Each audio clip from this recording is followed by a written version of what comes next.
long as you have the power of the hamsters you keep with you. Oh? Are you seriously saying he used his hamsters to press the button on the back of Nekomaru's neck? Of course that'd be impossible for a normal hamster, but it would have been possible for Gundams. In fact, we saw that with our very own eyes, right?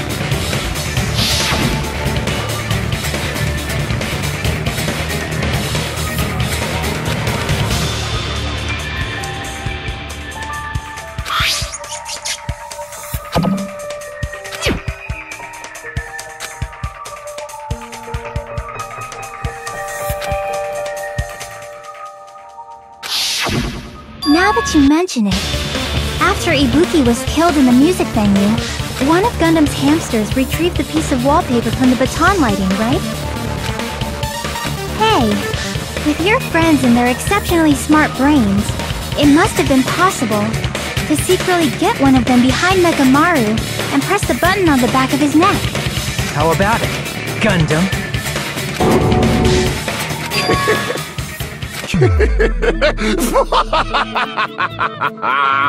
Not just myself, but you actually brought up how splendid my subordinates are.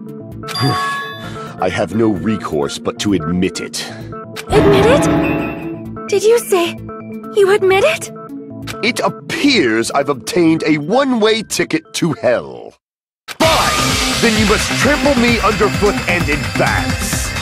Victory can only be built upon a foundation of corpses. You cannot find peace without sacrifice anywhere. Now, trample this life.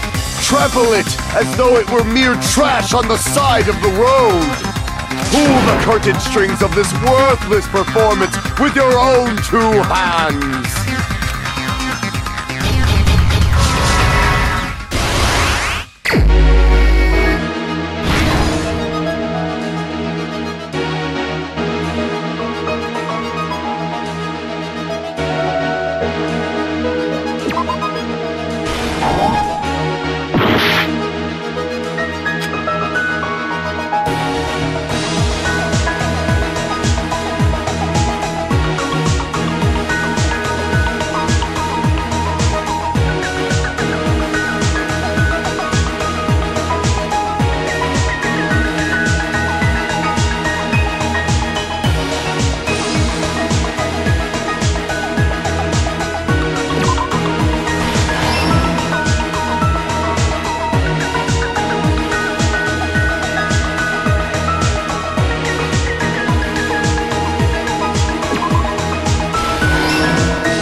everything that happened in this case.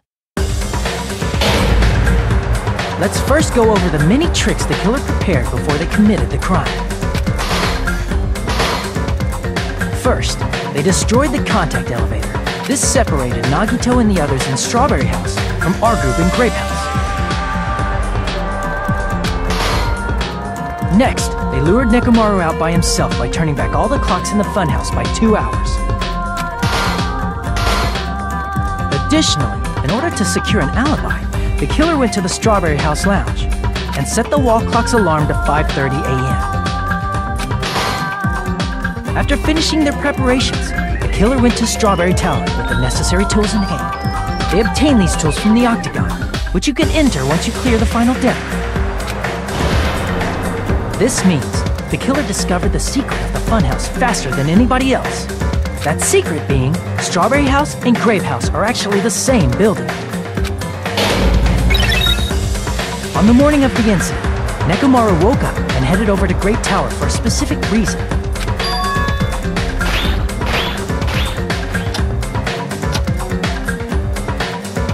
There, Fuyuhiko, who was at the lounge by coincidence, witnessed Nekomaru.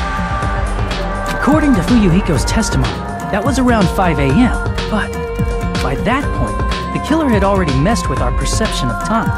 In actuality, Fuyuhiko witnessed Nekomaru at 7 a.m. That's also the same time Monokuma Tai-Chi begins. Nekomaru went to Grape Tower to participate in that. However, because the contact elevator was broken, Nekomaru was unable to go to Grape Tower. So he decided to try going to Strawberry Tower.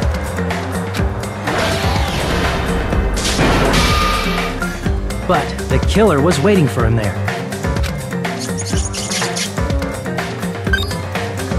With the power of hamsters, they were able to press the good night button on the back of Nekomaru's neck. This forced him to enter sleep mode, rendering him immobile. From there, the killer began preparing to use the ultimate weapon.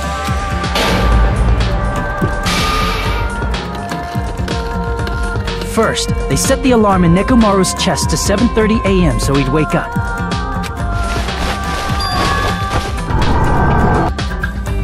Then they tied him up with a metal wire, tied the tip of the wire into a loop, and hung it on the doorknob. After leaving Strawberry Tower, the killer then destroyed the door button to Strawberry Hall. They did this to keep us from entering Strawberry Tower, and to keep us from discovering the secret of the building's structure that they used to kill Nekomaru.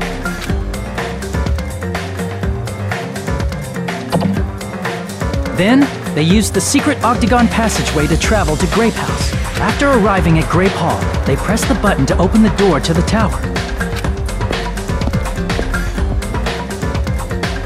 When that happened, the elevator-like floor of the tower began descending, and Nekomaru's body was still inside, dangling upside down in midair from the wire. The killer entered Grape Tower to see if their setup was successful, and placed a hammer on the floor to look like the weapon, then wrapped a chain around the back door. This was done to make us falsely believe we couldn't enter the tower from Strawberry Hall. With this, the killer finished their setup and tried to go back to their room using the secret passage, so they could craft their alibi when Nekomaru died from the fall. But something unexpected happened. Fuyuhiko, who saw Nekomaru earlier, was still at the lounge. As a result, the killer couldn't return to their room, and with no options available, time ran out. The lounge's wall clock alarm started ringing at 5:30. Well, actually 7:30. To avoid a worst-case scenario, the killer was forced to appear in front of Fuyuhiko with the others. When the wall clock's alarm rang, that was also the same time Nekomaru was waking up. He woke up while he was still hanging upside down, so he couldn't help but sway his body powerfully. Originally, the loop of wire was only supposed to slip off the doorknob, but because there was a heavier load than expected, the doorknob ended up breaking. Nekomaru fell from the 4th floor all the way to the 1st floor. He crashed into the pillar, which decapitated him on impact, and died. The sound of Nekomaru's impact echoed throughout the funhouse. However, by this point, the killer's plan was about to fail, thanks to the broken doorknob and Fuyuhiko. Meaning, the killer is someone who wouldn't have heard the alarm if they were in the deluxe room. They also wouldn't have been able to return to their guest room, because Fuyuhiko was at the lounge.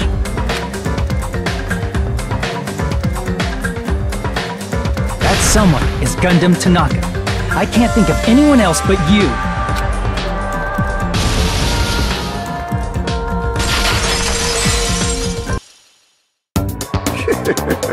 Splendid. That was splendid. For a mere human, you did quite well. Stop. Stop it already. Stop using weird words to avoid the truth. Or I'll friggin' kill you myself! I cannot believe it. I just cannot believe. You killed Nekomaru? I cannot believe something like that! You don't wish to forgive me? Do you feel regret? Then finish it! Cast your impure votes for Gundam Tanaka! My beloved, deadly foes, let the voting time begin!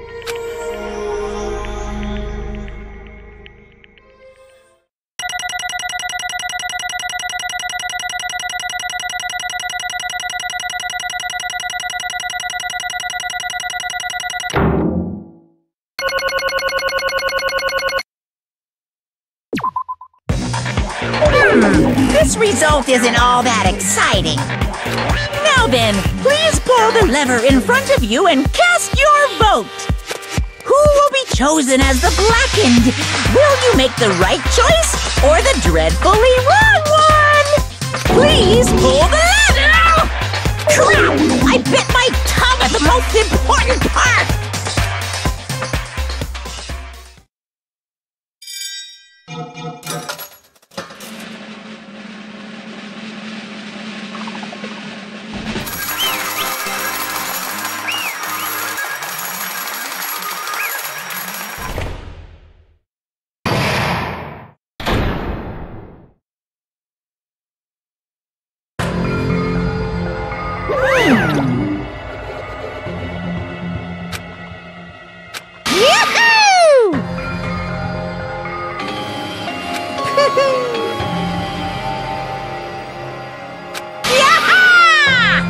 Nice! Now then.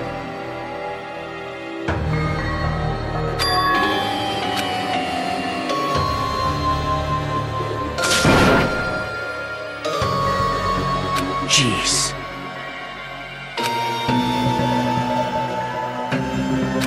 Fall, my tears.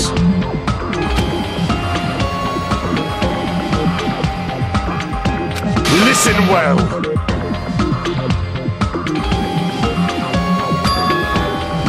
How pitiful.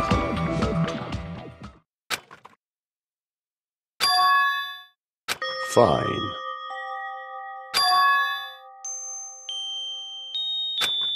Damn it! This, too, must be the will of causality.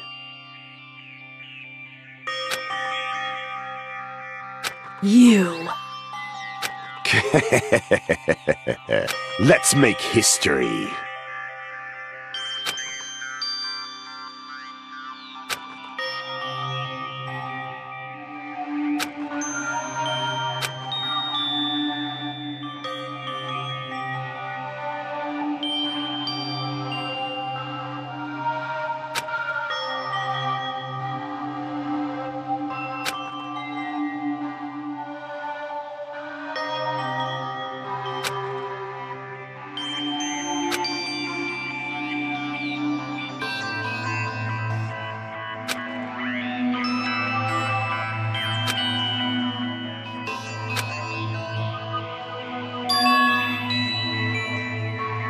That is...